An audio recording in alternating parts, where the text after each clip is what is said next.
Bueno, vamos a aplicar lo que hemos aprendido en teoría en casos sencillos. Vamos a empezar por geometrías no demasiado complicadas y luego ya lo iremos complicando. Bueno, de momento lo que hemos aprendido es que una carga en movimiento en presencia de un campo magnético experimenta una fuerza, que tiene esa pinta, y lo que es quizá más interesante desde el punto de vista de ingeniería, que sobre un circuito también aparece una fuerza que tiene esta expresión, donde esta integral es evaluada al circuito y diferencial de L, pues si este es el trozo de hilo y la corriente va hacia allá, pues diferencial de L son pequeños vectores tangentes a la curva, al hilo, y que se van moviendo, digamos, del punto inicial al punto final. Vale, como caso particular de este, y ojo, ¿vale? Es un caso particular, si B es uniforme,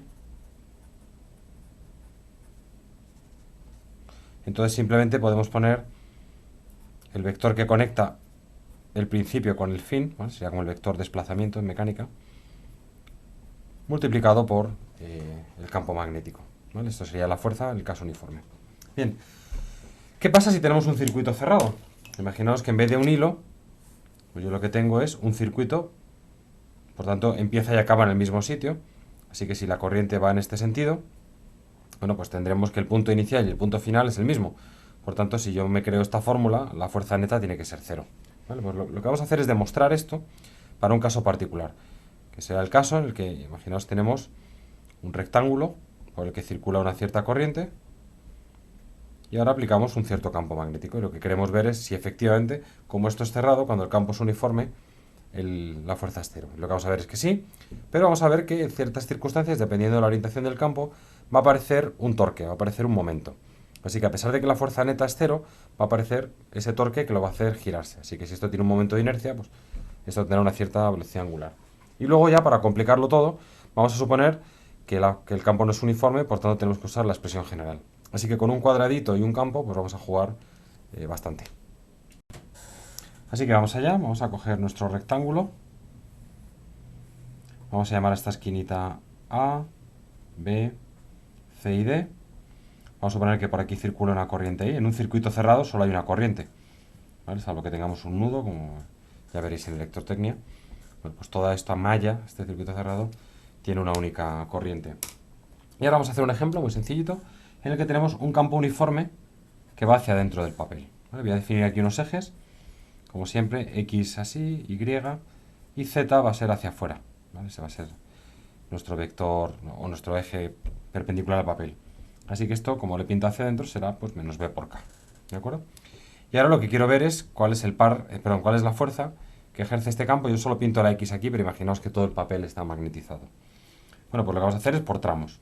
Vamos a calcular primero la fuerza sobre el tramo AB, luego sobre BC, CD y DA. Y sumaremos y veremos que como el circuito es cerrado y el campo es uniforme, pues esto es cero. Bien, así que cogemos este hilo y aplicamos la fórmula general. Esto va a ser I diferencial de L vectorial B. Como estoy en el tramo AB, mi diferencial de L pues será diferencial de I, porque va hacia arriba. ¿Ves? Este cachito diferencial de L está en algún lugar del eje Y, por J. Y por tanto tendremos que esta fuerza vale I diferencial de I J vectorial B, que es menos B por K. J por K va en orden, ¿vale? Pero como tengo aquí un signo menos, pues tendré JK me da I, con esto menos I. Por tanto, esto será menos I por B por la integral de diferencial de I, porque B es constante, lo saco de la integral. Hemos dicho I, perdón, menos I. El menos está aquí. Y ahora integro esto, por ejemplo, si esto tiene dimensión H y esto tiene dimensión L, pues esto será entre H y L. Así que esto será menos I, perdón, estoy haciendo el tonto, entre 0 y H, ¿vale? Altura 0 hasta Y igual a H. Así que esto será B por I por H por I latina, ¿vale? Una manera de comprobar si lo hemos hecho bien es la mano derecha. Yo tengo que hacer diferencial de L, mano derecha en sentido diferencial de L, y ahora giro la mano sin rompérmela en sentido del campo, que va hacia adentro, el pulgar hacia la izquierda, así que veis que me sale menos I, efectivamente. Bien, vamos con el tramo BC, perdón. Esto será I diferencial de L por B. Ahora bien, en ese tramo, diferencial de L será diferencial de X y. Por tanto, tendré y diferencial de xy vectorial menos bk, y por k es menos j con menos más, así que esto me va a quedar y por b, la integral de diferencial de x entre 0 y l por j, hemos dicho. Y por k me da menos j con menos más. Así que esto me queda y por b por l por j.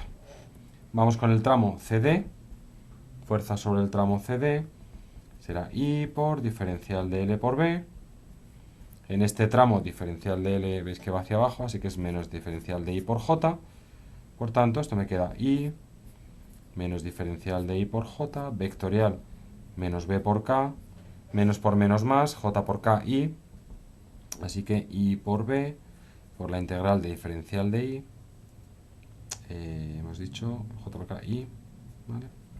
Así que esto me queda I por B por H, I. Y por último, la fuerza en el tramo de A, que será, como siempre, la fórmula general, diferencial de L por B. Ahora diferencial de L viene hacia la izquierda, por tanto es diferencial de X menos Y. Bueno, como ya le estoy poniendo el sentido negativo, igual que aquí ya dije que era menos Y, aquí integro de nuevo entre 0 y H, porque ya el signo lo he metido aquí. Si lo llamo simplemente en algún lugar del eje Y, pues pondría más diferencial de Y, pondría entre H y 0, ¿vale? Bueno, como pasaba en electrostática. Así que la fuerza de dA, bueno, pues nos va a quedar I, diferencial de X menos Y por menos BK, y por K es menos Y, menos por menos más, me queda otro menos. Así que me queda que el tramo, la fuerza sobre el tramo de A será menos I por B por L por J. Así que si juntamos las piezas, tengo esto más esto se me cancela y me da 0. Esto más esto se me cancela y me da 0. Por tanto, la fuerza neta es 0. Y la explicación es lo que he dicho antes. La fuerza sobre un tramo cerrado es I por la suma de todos los vectorcitos del principio a fin. Pero si yo sumo vectorcitos que empiezan y acaban en el mismo sitio, pues todos esos vectores suman 0. Así que esto es como una comprobación de andar por casa. Podríamos hacer un ejemplo parecido.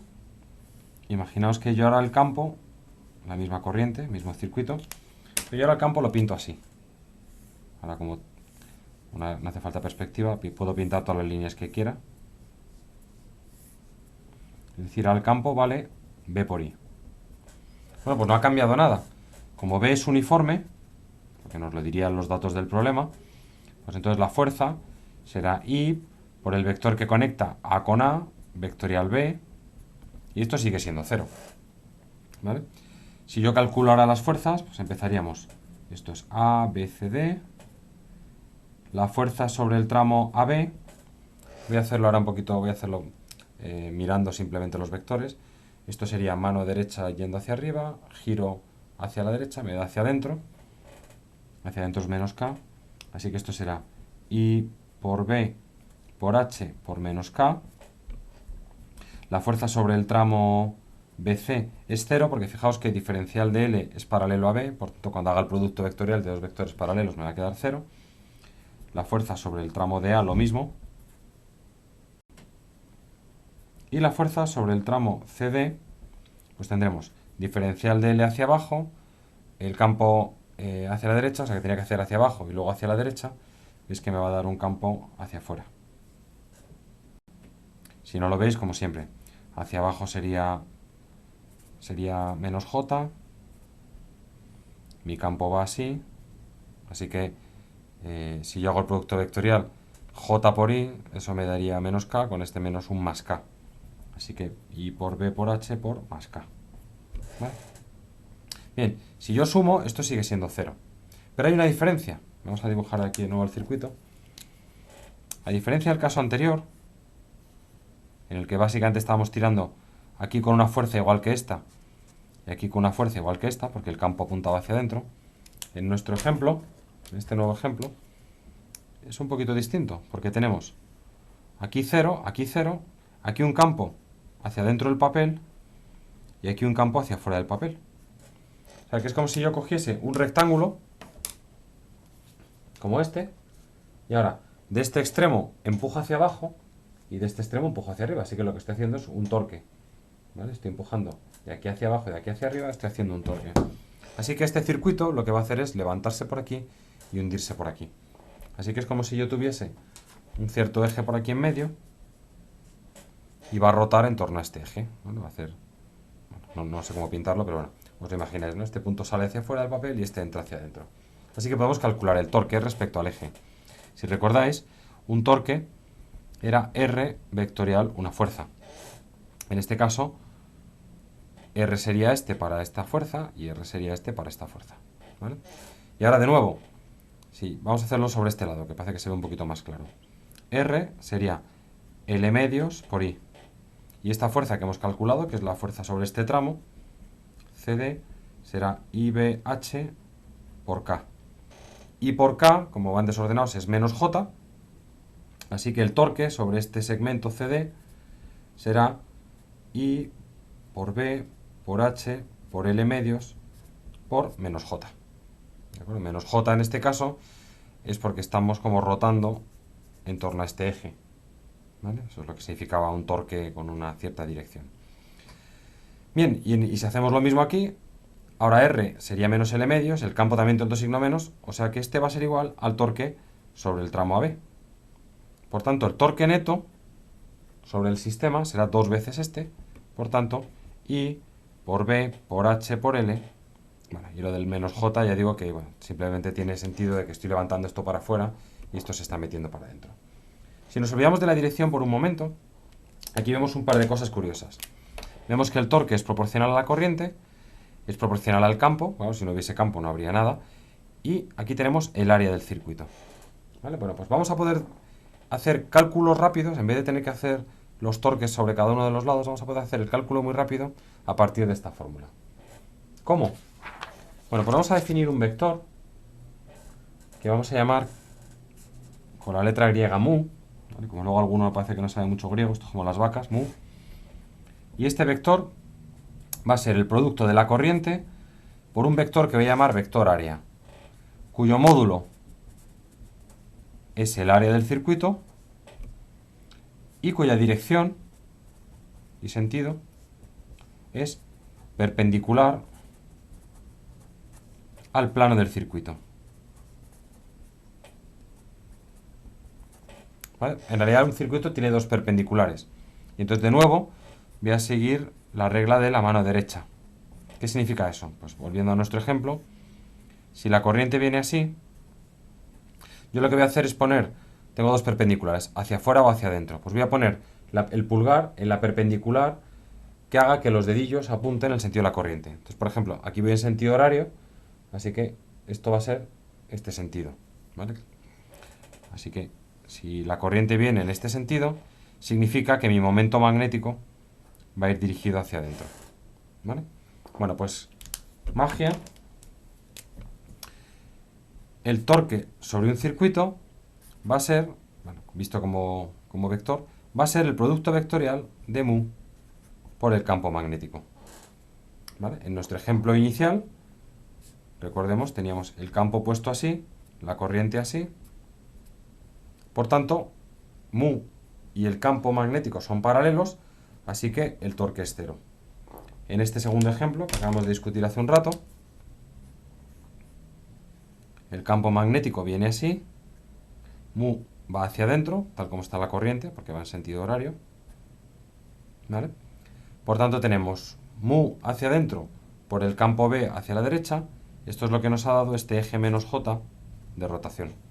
O sea que esto me va a quedar corriente por área, que era L por H, por el campo magnético por menos J. Así que podemos calcular todo esto que hicimos antes con bastantes operaciones, lo podemos calcular de manera sencilla, siempre que el campo de nuevo sea uniforme. Luego diré qué pasa cuando no lo es. Así que muy bien, acabamos de inventar la brújula. ¿Qué es una brújula electrónica o una brújula eléctrica? Es un circuito que hace que aparezca un torque. Cuando el campo magnético y el momento magnético, que es como se llama este mu, vamos a bautizarlo. Esto es el momento magnético del circuito. Cuando el momento magnético y el campo son paralelos, no hay torque, por tanto esto no rota. Pero cuando no lo son, sí que rota. Así que eso es lo que pasa con una brújula. Si yo tengo un momento magnético, imaginaos que tengo el momento magnético así, y aplico un campo magnético, el de la Tierra, así, hacia el norte, bueno, pues aparece un torque hasta que se quedan alineados. Cuando están alineados, el torque este está quieto. ¿Vale? Así que, ya digo, esto es lo que se usa en las brújulas electrónicas. Si tenéis un móvil y tiene función de brújula, lo que está usando básicamente es un pequeño circuito que se alinea con el campo magnético de la Tierra. Y se basa en este calculillo tan sencillo, bueno, tan sencillo, este calculillo que hemos hecho primero de las fuerzas y luego de los torques. Como pasa siempre, la vida puede ser mucho más fea, pero también mucho más excitante, si tenemos un campo variable.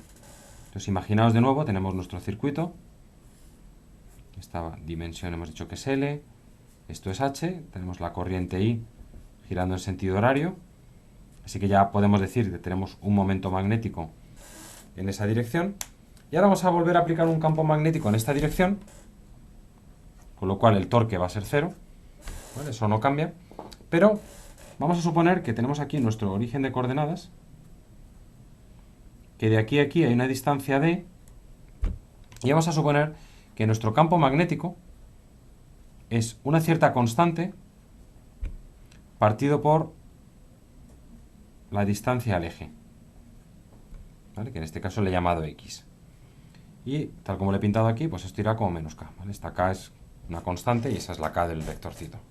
Y mi pregunta es, ¿cuánto valdrá la fuerza sobre el circuito? ¿Vale? Así que ahora tenemos un campo que depende de la posición.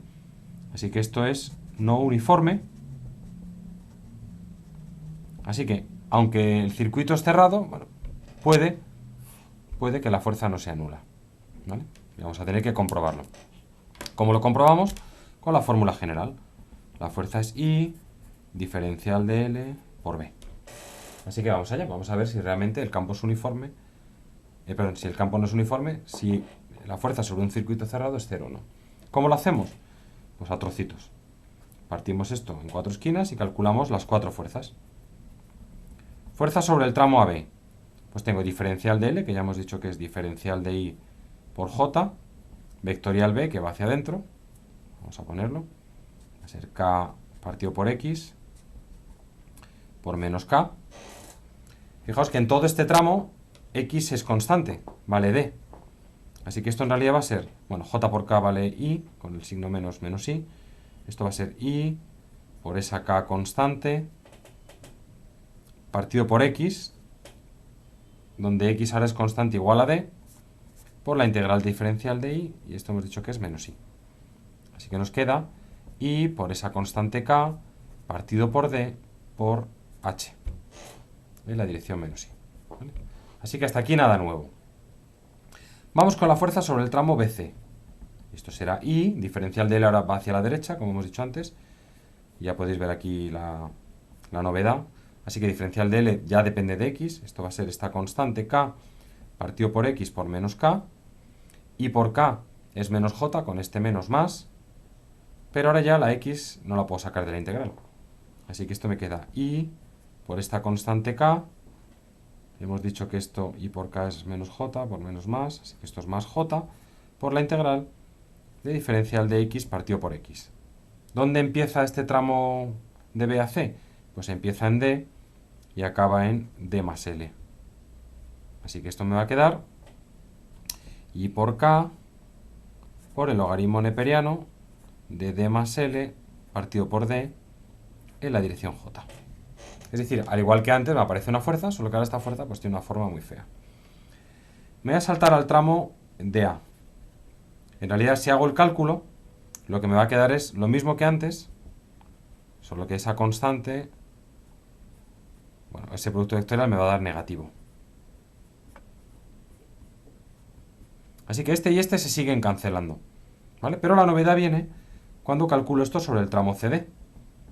¿Por qué? Porque ahora voy a tener I por la integral de diferencial de I menos J, vectorial K partido por X menos K, y de nuevo, sobre este tramo de aquí, la distancia X no cambia, pero a diferencia de antes ya no estoy a distancia D, sino a distancia D más L, así que esto me va a quedar I por la constante K partido por D más L, la integral de diferencial de I Así que me queda I por K por H partido por D más L.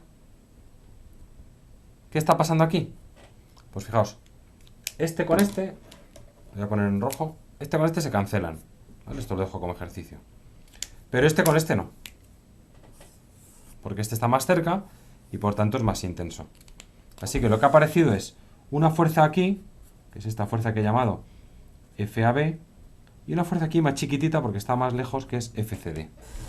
Así que a diferencia de lo que ocurría con el caso del campo uniforme, en un circuito cerrado la fuerza neta, cuando yo sumo las cuatro fuerzas, la fuerza no tiene por qué ser cero. En este caso es distinto de cero. ¿Vale? Bueno, en este caso también el torque es cero, pues es una casualidad. Eso es porque el campo magnético y el momento magnético son paralelos hacia dentro del papel. Pero fijaos que la fuerza ahora ya es distinta de cero. Así que en cada caso, primera pregunta, ¿es el campo uniforme? Sí, happy de la vida, pues calculo el vector que une el principio y el final del hilo y ya está. Si es un circuito cerrado, pues cero. Pero si el campo no es uniforme, no me pongáis, please, que la fuerza es cero porque hay que hacerse esta integral tan fea. Bueno, pregunta del millón. ¿Qué pasa si yo tengo un campo no uniforme? Por ejemplo, igual que antes, una constante partido por X, pero en este caso es paralelo al circuito. Este es mi circuito y ahora resulta que este es el campo. Y este es el momento magnético mu. Ya no puedo decir que el torque es mu por B, ¿vale? Porque el campo es variable. Entonces, ¿cómo se hace esto? Pues para hacer esto se hace una pequeña trampa. Ya discutiremos esto en clase en más detalle. Pero bueno, la trampa es la siguiente. Yo cojo mi circuito original y lo voy a dividir de la siguiente manera. Fijaos que la corriente viene así. Y ahora me voy a imaginar que esto en realidad son muchos circuitos. Esto es un truco, ¿eh? No, esto no se le ocurre a nadie, ¿eh? La pregunta típica es que esto yo no lo veo, claro, ni yo. Bueno, por eso os lo cuento. Imaginaos que yo divido este rectángulo en muchos circuitos en los que la corriente va como lo estoy pintando. Aquí para arriba, aquí para abajo, aquí para arriba, aquí para abajo, aquí arriba, aquí abajo, aquí arriba y aquí abajo. Entonces veis, este lado coincide con este lado coincide con este. Si estos dos lados están muy cerca, tengo un hilo que baja pegado a un hilo que sube, eso me da una corriente nula. O sea que en realidad todos estos pequeños circuititos que he pintado yo aquí son igual que este de arriba. Bueno, ¿qué he ganado con eso? Que en cada uno de estos pequeños circuitos, si esto es muy pequeñito, este lateral en vez de ser L es diferencial de X, esto sigue siendo H, pues entonces yo puedo decir que tengo un pequeño torque que va a ser el momento magnético diferencial que tengo en este circuitito vectorial B. Y ahora esto va a ser el área de este pequeño circuito, diferencial de X por H, bueno, en este caso era menos K, y el campo pues será K partido por X, hemos dicho Y. Entonces, localmente puedo suponer que el campo es uniforme aquí, porque esto es muy pequeñito, y el torque simplemente será pues la integral de diferencial de mu por B, que como veis se nos convierte en una integral que depende de X. ¿Vale? Voy un poco rápido porque no me interesa el resultado, ¿vale? Ya le dedicaremos más tiempo a esto. Simplemente quiero que veáis que todo el cálculo, esto lo inventó Newton, de hecho, y Leibniz a la vez, pero bueno, inventó Newton, Leibniz era matemático, Newton era físico. Vale, esto lo inventó Newton y la idea es, si yo parto algo en trocitos muy pequeños, lo que no es uniforme lo puedo ver como algo uniforme, y por tanto puedo aplicar las reglas de las cosas uniformes. Ya digo, aparcad este último cálculo, pero quedaos con esa idea, ya la trabajaremos más adelante.